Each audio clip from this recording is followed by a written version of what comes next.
बरसात का मौसम था।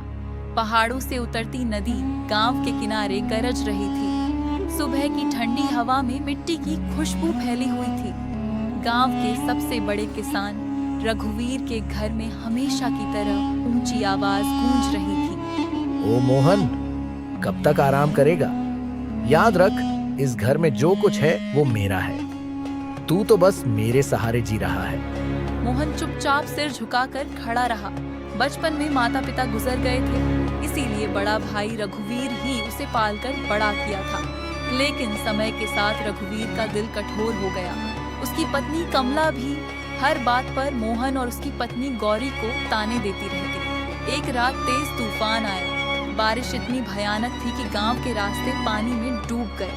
रघुवीर ने गुस्से में मोहन को घर से निकाल दिया। निकल जा यहाँ से, अब ना तुझे खाना मिलेगा ना रहने की जगह। मोहन अपनी पत्नी गौरी और छोटे बेटे चिंटू को लेकर गांव के बाहर पुराने मंदिर के पास बनी टूटी झोपड़ी में चला गया। ठंडी हवा से बच्चा कांप रहा था। 3 दिनों तक उनके पास खाने को बहुत कम था। एक शाम मोहन गांव में मदद मांगने निकला, लेकिन किसी ने सहारा नहीं दिया।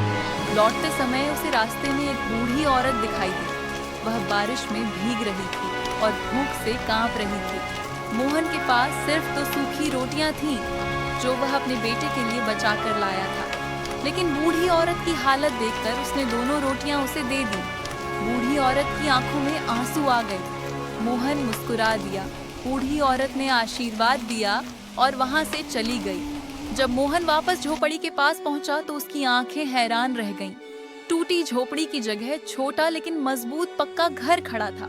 गौरी खुशी से रो रही थी। गांव वालों में ये खबर फैल गई। रघुवीर और कमला भी यह देखकर जलने लगे। उन्होंने उस बूढ़ी औरत को बहुत ढूंढा, लेकिन वह कभी नहीं मिली। धीरे धीरे रघुवीर को अपनी गलती का एहसास हुआ। उसे समझ आ गया कि दौलत से बड़ा इंसान का दिल होता है। उस दिन के बाद मोहन अपने परिवार के साथ खुशी से रहने लगा। गांव वाले कहते थे, भगवान हमेशा उसी की मदद करते हैं जो दूसरों का दर्द समझता है।